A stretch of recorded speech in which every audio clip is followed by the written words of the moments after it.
તો અહીં મંજુલાબા મેથી સુધારે છે. અડધા કિલા જેટલો લોટ છે. એટલી 100 ગ્રામ જેટલી સૂજી નાખી દઈશું. આટલો ચોખાનો લોટ નાખશું. ધાણા, વરિયાળી અને મરી એને નાખી દઈશું. આ આદુ ને મરચાંને મેં આ રીતે અધકચરા વાટી રાખ્યા છે. હવે એને બરાબર મિક્સ કરી લઈએ. અને આ લીલા ધાણા, બેકિંગ સોડા જેને કહીએ,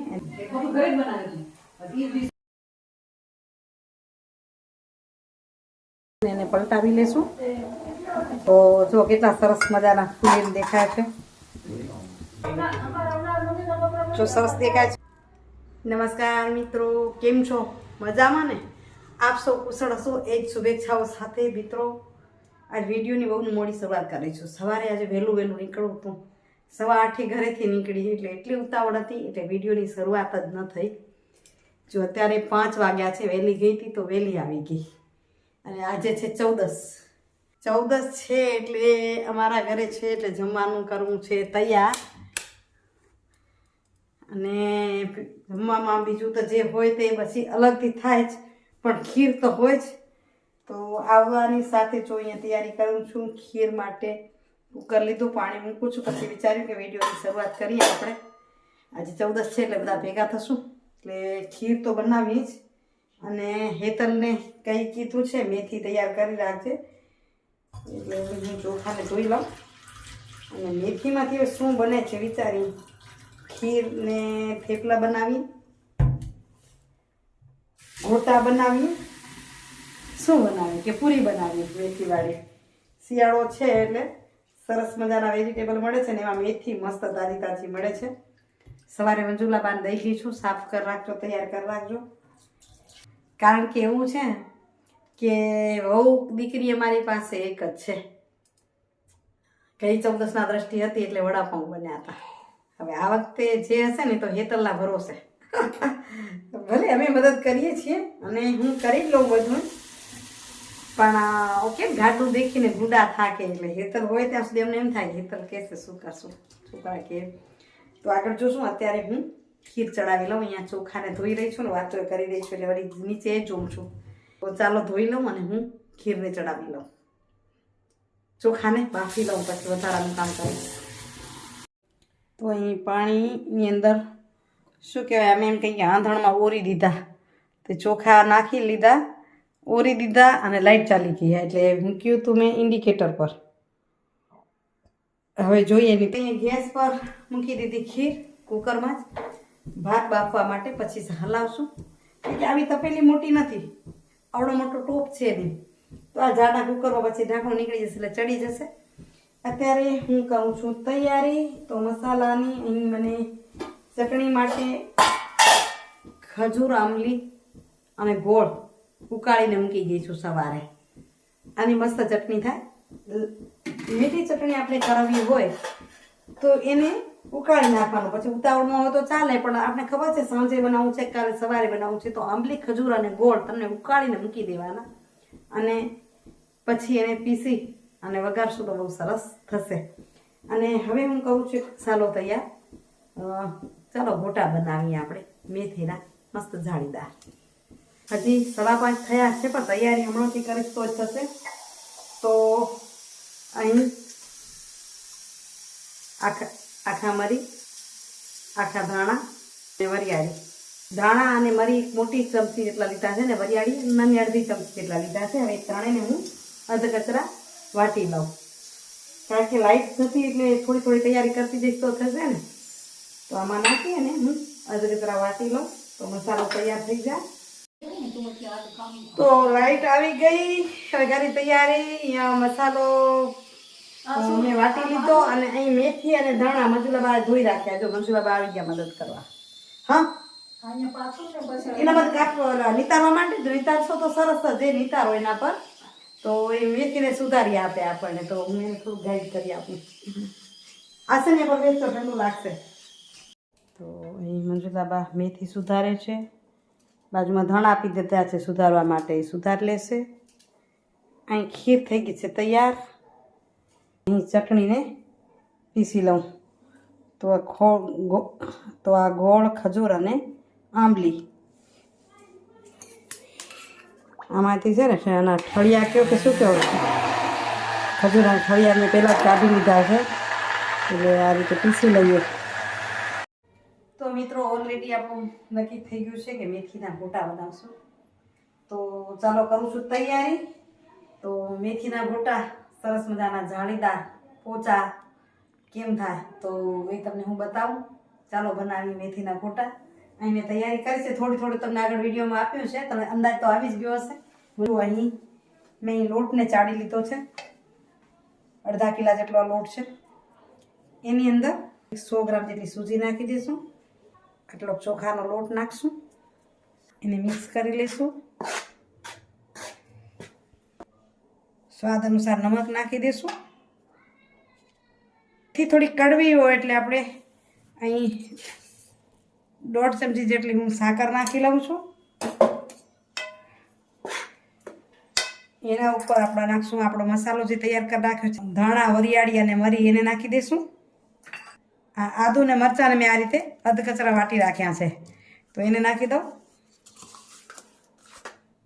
હવે એને બરાબર મિક્સ કરી લઈએ.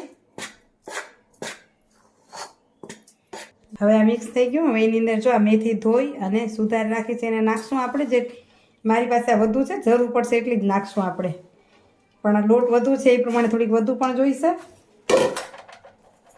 અને આ લીલા ધાણા. હવે આને મિક્સ કરશું અને થોડું પાણી નાખીને લોટ તૈયાર કરતા જશું. હવે થોડું પાણી નાખી અને મિક્સ કરી લઈએ. આને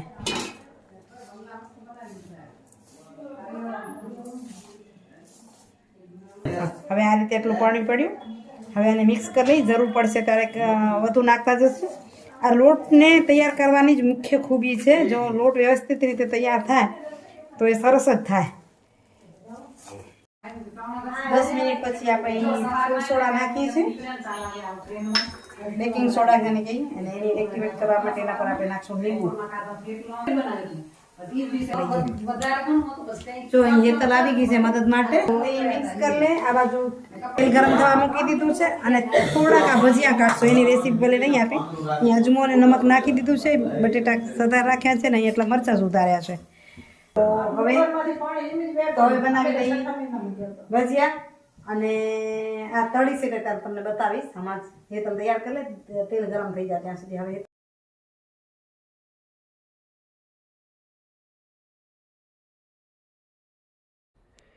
તો તેલ આવી ગયું કે નહીં જોવા માટે જો થોડુંક નાખ્યું એટલે ઉપર આવી ગયું એક, એટલે સરસ આપણું તેલ ગરમ થઈ ગયું છે, તેલ આવી ગયું છે એમ કહી શકાય. અહીં હેતલ ભજીયા પાડે છે, અંદર નાખતી જાય છે. ભજીયા કયો કે મેથીના ગોટા કયો, જે કયો હોય. એકચ્યુઅલી મેથીના ગોઠા બધા કહેતા હો છો, તો આ રીતે આપણે જેટલા સમાય એટલા અંદર મૂકતા જઈએ. તો જો આ રીતે બધા નખાઈ જશે. થોડાક નાની સાઈઝના નાખીએ તાકી અંદર સરખા પાકી જાય, નહીં તો અંદર લોટ લાગે આપણને. એટલે અને ગેસને મીડિયમ ટુ લો, સાવ લો પણ નથી રાખવાનો. સાવ લો રાખશું તો શું થશે કે અંદર તેલ જેવું લાગશે આપણને. એટલે મીડિયમ ગેસ હોય જેમાં તેલ એટલું સરસ હોય કે એકદમ ઉપર આવી જશે તો બળી જાય ઉપરથી, અને અંદર કાચા લાગે. એટલે આ પ્રમાણે પકાવવાના. જો અહીં કેટલા સરસ મજાના તૈયાર થઈ ગયા છે, ફૂલેલ છે ને, ગોટા જેમાં ગોલ લાગે છે. નાખતા હતા ત્યારે હું કહેતી હતી ને ભજીયા બનાવે છે, કારણ કે ત્યારે આકાર એવો લાગતો હતો મને. એને વારે ઘડી થોડુંક આમ પલટાવશું આપણે તાકી ચારે કોરથી પાકે અને આ રીતે ગોલ્ડન કલરના થાય. જો એટલે હવે એને આપણે ઉતારી લેશું. જો કે આ વસ્તુ તો તમને બધાને આવડતી જ હશે, પણ જ્યારે હું કરું છું અને યુટ્યુબ પર નાખું છું તો તમારી સાથે શેર કરી રહી છું. તો આ રીતે આપણે ઉતારી લીધા છે ને, એકદમ મસ્ત ફૂલેલા, જોઈને પણ દેખીને ખાવાનું મન થઈ જાય એવા છે ને. તો અહીં એ રીતે વળી પાછી ફરી હેતલ નાખતી જાય છે. આ રીતે આપણે બધાને ઉતારી લીધા અને અહીં બધા મંડ્યા છે જમવા. મને અહીંયા હું રહી ગયો આપવા દે, મારું બધું ખાલી પડ્યું.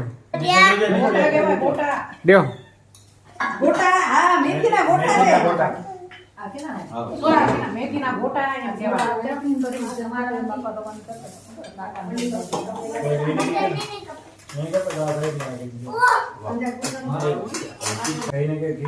આમ નાખી દો થોડી થોડી મને બે પછી જમવા ચાલુ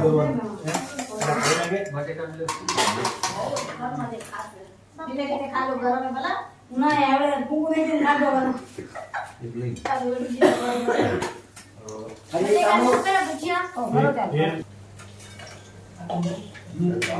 તો અહીં જમણ થઈ ગયું છે તૈયાર.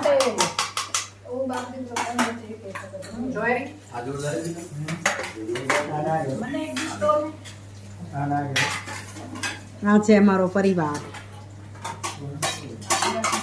મેથીના ગોટા અને મરચાં આવેલા એમ કેરા અહીં જો થાળીમાં બતાવી દઉં. ખજૂર આંબલી, લસણ મરચાં અને લીલી ચટણી. ચાલુ ભાઈ. તો નીચે જમવા બેસાડી દીધા ને બધા વખાણ પણ કર્યા સરસ. હવે તમને પણ બતાવું જો કેવા સરસ મજાના જાળીદાર થયા છે ને એટલા સ્મૂથ. અને બધા જમ્યા એટલે તમે દેખતા હતા એમ જ કહેતા હતા મારા નિવાનભાઈ પીરસ્યા હલો ભજીયા હલો ભજીયા. હવે રહ્યા કોણ બનાયા વાળા? હું ને હેતલ કરી લઈ હરી હરી. હે ચાલો હેતલ જમી લઈએ. જૈનિક હું ને મમ્મી જમી લઈએ. જૈનિક ને ઘણા દિવસથી જોયો નથી ને. જૈનિક નું વાળ ઓછા ભારે. નિવાન ને તમારા અલ્પાબેન અનુભવ સંભાળે. થોડાક દી થાય ને કે અલ્પાબેન નિવાન બતાવજો. હાલો અહીં જમી લઈએ. અને આ સુવિચાર મેં બપોર પછી લીધો હતો પણ રેસીપી સળંગ આપવા માટે હવે આપણી સાથે શેર કરી પાછળ પણ આપીશ એડજસ્ટ કરીને. અત્યારે એટલા માટે કદાચ રેસીપી શેર કરવા જેવી છે તો પહેલી રેસીપી ને પછી સુવિચાર. પણ અત્યારે સુવિચારની વાત કરી લઉં તો એવી છે કે આ બધું લાઇટને જાય ત્યારે ક્રોધ આવે તો એના પર એમ કહી શકાય ક્યારે ધાર્યું ન થાય ને ત્યારે માણસને ક્રોધ આવે. ક્રોધ અને વાવાઝોડું બંને એક સરખા છે. એ બંને ચાલે જાય ને પછી જ ખબર પડે કે નુકસાન કેટલું થયું. ક્રોધમાં ને ક્રોધમાં આપણે શું નુકસાન કરી બેસીએ છીએ એ પણ ક્રોધ આપણો પૂરો થાય ત્યારે ખબર પડે. અને વાવાઝોડું જાય ને એના પછી ખબર પડે કેટલાના પતરા તૂટ્યા ને કેટલાના નળિયા ઉડ્યા ને કેટલાના ઝાડ ગયા. એટલે આ બધું એવું છે. અને ઘણીવાર માણસને ક્રોધની વાત કરી એ જ રીતે અહંકાર પેદા થાય. અહંકારમાં એમ કે અમારા જેવું કોઈ નહીં ને અમારા વગર કોઈનું ચાલે નહીં, હું હોઉં તો જ થાય. તો એવો અહંકાર અભિમાન કરવું નહીં જોઈએ. કારણ કે અહીં તો આકાશ આખું ઊભું છે કોઈના ટેકા વિના. એને ટેકો ક્યાં જોઈશ પણ આકાશ ઊભું છે ને કોઈના ટેકા વિના. તો માણસનું જીવન પણ એમ ચાલ્યા રાખે. ન હોય તો ફરક ચોક્કસ પડે પણ અટકે કોઈનું નહીં. તો અહંકાર ક્યારે કરવો જોઈએ નહીં કે હું ન હું તો ન થાય. કોઈ ન હોય તો પણ થાય અને હોય તો પણ થાય. કદાચ વિશેષ સારું થાય. ચાલો હવે હું થોડીક રેસીપી માટેની તૈયારી કરી લઈ. તો અહીં મસ્ત રેયાણ જાવી છે. આ જ પરિવારની મોજ છે. જમવાનું પતી ગયું, કામ થઈ ગયું. હવે કેટલા વાગશે એ ખબર નથી. આનંદ દેખાય છે બધાના ચહેરા પર. કોઈ તમને વ્યક્તિ એવી નહીં દેખાય કે જે હસતી ન હોય.